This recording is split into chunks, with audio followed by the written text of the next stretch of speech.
किन्नर चुड़ैल। गोरखपुर नाम का एक गांव हुआ करता था। उस गांव में ज्यादा लोग नहीं रहते थे। उस गांव में एक गर्भवती विधवा औरत रहती थी। उस औरत का नाम कमला था। कमला अपने घर में अकेली रहती थी। उसके पति की सारी जायदाद उसके नाम हो गई थी, पर सभी गांव वाले उस औरत को मनहूस औरत समझा करते थे और सभी उससे नफरत किया करते थे। एक बार कमला राशन की दुकान पर खाने का सामान खरीदने जाती है। भैया जी, जरा 1 किलो दाल चावल देना। अरे हाय हाय हाय हाय हाय, अरे मनहूस औरत, मेरी दुकान में अपशुगन करवाने आ गई क्या? है? चल जा यहाँ से, मैं कुछ नहीं देने वाला तुझे। भाग भाग यहाँ से, चल जा निकल। भैया जी ऐसा मत कहिए, मैं गर्भवती हूँ, मुझे खाने की बहुत जरूरत है, मुझे खाना दे दीजिए। दुकानदार कमला को वहाँ से धक्के मारकर भगा देता है। तभी कमला रोते रोते उस गांव के किन्नरों के इलाके में आ जाती है। गांव वाले किन्नरों को उसी इलाके में रखा करते थे, क्योंकि वो लोग किन्नरों को पसंद नहीं करते थे और उनके इलाके में रहने से मना करते थे। तो किन्नरों ने उसी गांव में अपना एक इलाका बना लिया था। जब किन्नर लोग देखते हैं कि एक गर्भवती महिला रोते रोते उनके इलाके में आ गई है, तो सारे किन्नर कमला के पास जाकर उसका हाल पूछने लगते हैं। क्या हुआ बहन, तुम्हारी गर्भवती अवस्था में इतनी बुरी हालत कैसे है? तुम रो क्यों रही हो? तुम डरो मत, हम तुम्हें कोई नुकसान नहीं पहुंचाएंगे। तुम शांत होकर सब बताओ कि हुआ क्या है। मैं कमला हूँ, मैं गांव के दूसरे इलाके से आई हूँ। 2 महीने पहले ही मेरे पति की मौत हुई है। मुझे गांव के लोग मनहूस मानते हैं, क्योंकि मैं विधवा हूँ और गर्भवती भी। वहाँ के लोग मुझे खाने के लिए कुछ बेचने के लिए भी तैयार नहीं, जिससे मेरा गुजारा नहीं हो रहा था। कोई बात नहीं कमला, हम तुम्हारा ख्याल रखेंगे। किन्नर लोग कमला को एक खाली घर में रहने के लिए जगह दे देते हैं और उसकी देखभाल भी करते हैं। कुछ ही महीने बाद कमला अपने बच्चे को जन्म देती है, पर अफसोस, कमला बच्चे को जन्म देते ही अपनी जान गंवा देती है। जब सब किन्नर बच्चे को देखते हैं तो बहुत खुश हो जाते हैं, क्योंकि वो बच्चा भी किन्नर ही था। कमला ने एक किन्नर बच्चे को जन्म दिया था। अब इस बच्चे की देखभाल कौन करेगा? हम तो इस बच्चे को गांव के दूसरे इलाके में भी नहीं भेज सकते। और तो क्या हुआ, इस बच्चे की माँ नहीं रही तो हम इसे पालेंगे। अब ये हमारे इलाके में रहेगा, हमारे साथ रहेगा। फिर वो किन्नर उस किन्नर बच्चे को गोद ले लेते हैं, उसका नामकरण कराते हैं।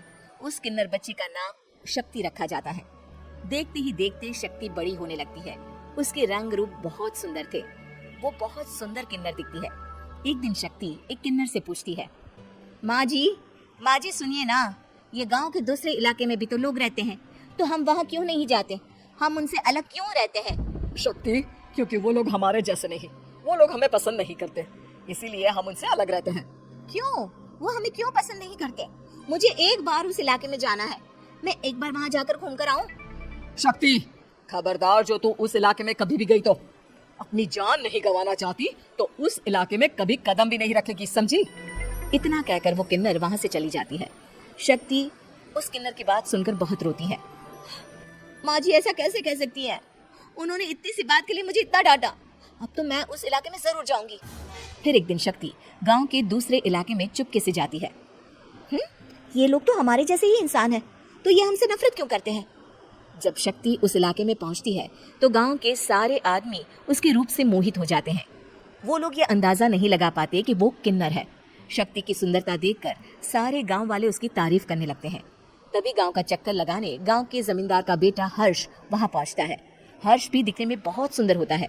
जब हर्ष ने शक्ति को देखा तो वो भी उससे मोहित हो गया, और जब शक्ति की नजर हर्ष पर पड़ी तो वो हर्ष को देखकर मोहित हो गई। आपको पहले कभी इस गांव में देखा नहीं। इस गांव में आप नए हैं क्या? जी नहीं, वो मैं बस। तभी शक्ति बोलते बोलते रुक जाती है और मन में सोचने लगती है, अगर मैंने इनको बता दिया कि मैं दूसरे इलाके से आई हूँ तो वो समझ जाएंगी कि मैं किन्नर हूँ, इसलिए मुझे इनसे झूठ ही बोलना पड़ेगा।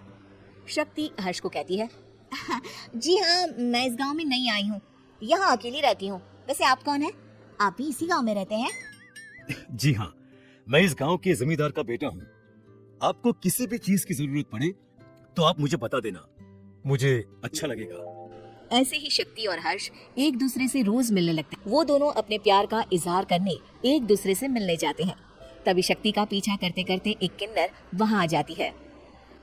शक्ति, मैं तुमसे बहुत प्यार करता हूँ। मैं तुमसे शादी करना चाहता हूँ। क्या तुम मुझसे शादी करोगी? हाँ हर्ष, मैं तुमसे शादी करूंगी, पर मैं तुमको अपने बारे में एक सच्चाई बताना चाहती हूँ जो मैंने तुमसे छुपा कर रखी है। तभी उनके बीच में ही वो किन्नर आ जाती है। शक्ति, तेरी हिम्मत कैसे हुई ऐसा करने की? वो किन्नर शक्ति को खींचकर गांव के जमींदार के पास ले जाती है। हर्ष भी वहां शक्ति को बचाने के लिए पहुंच जाता है। जमींदार शक्ति और हर्ष के प्यार के बारे में सुनकर गुस्से में आ जाता है और शक्ति को गांव के बाहर निकालने की सजा देता है। शक्ति ये बात सहन नहीं कर पाती और कुएं में कूदकर अपनी जान दे देती है। जमींदार हर्ष की शादी गांव की एक लड़की से करवा देता है, पर हर्ष इस शादी से खुश नहीं होता। शक्ति अपना बदला लेने के लिए मरने के बाद किन्नर चुड़ैल बन जाती है। अब मैं इन गाँव वालों को नहीं छोड़ूंगी, अब इनसे मैं अपने प्यार का बदला लूंगी। किन्नर चुड़ैल गांव वालों को परेशान करना शुरू कर देती है। एक बार वो रात को गांव के खेतों में पहुंच जाती है और वहां आग लगा देती है। सारी फसल जल के राख हो जाती है। जब एक आदमी रात को उठकर देखता है कि खेत में आग लग गई है तो वो वहां पहुंच जाता है। वो देखता है कि खेतों के बीचों बीच एक किन्नर चुड़ैल खड़ी है और वहां खड़े होकर ताली बजा रही है। गांव वाला किन्नर चुड़ैल को देखकर बेहोश हो जाता है। जब सुबह उस आदमी को होश आता है तो वो सीधा जमींदार के पास जाता है। अरे जमींदार साहब, अरे वो किन्नर चुड़ैल ने मेरी सारी फसल जला दी। अब मैं क्या करूंगा, क्या होगा मेरा? जमींदार चुड़ैल किन्नर का नाम सुनते ही सब कुछ समझ जाता है। अब वो बहुत डर जाता है। उसी रात को जब जमींदार डर के मारे अपने कमरे में सो नहीं पाता, तभी वहां अचानक से किन्नर चुड़ैल आ जाती है। किन्नर चुड़ैल जोर जोर से जमींदार के आगे खड़ी होकर हंसने लगती है और ताली बजाने लगती है। जमींदार उस डरावनी किन्नर चुड़ैल को देखकर बहुत डर जाता है। तूने मेरे साथ बहुत बुरा किया, अब मैं तुझे जान से मार दूंगी। नहीं नहीं नहीं नहीं नहीं, मुझे माफ कर दो, मुझे मत मारो। मैं कभी ऐसा दोबारा नहीं करूंगा। अब तुम जो बोलोगी वही मैं करूंगा। ठीक है, मैं चाहती हूँ कि किन्नर इलाका गांव के इलाके से जुड़े और गांव का कोई भी आदमी किन्नर समाज से द्वेष ना करे, उससे नफरत ना करे, नहीं तो मैं सारे गांव को मार दूंगी। और तुम गांव में एक नया कानून बनाओ कि अगर किसी ने भी किन्नर समाज को हानि पहुंचाने की कोशिश भी करी या इनसे भेदभाव करने की भी कोशिश करी तो उनको कड़ी से कड़ी सजा मिलेगी। हाँ, मैं ऐसा ही करूंगा। तुम जो बोलोगी वो मैं करूंगा, पर मुझे जाने दो प्लीज। तब वो किन्नर चुड़ैल वहां से चली जाती है। गांव का जमींदार किन्नर चुड़ैल का कहा मानते हुए दोनों इलाकों को एक कर देता है और नया कानून भी लागू कर देता है। तब से वहां किन्नर समाज और बाकी गांव वाले शांतिपूर्वक रहने लगते हैं।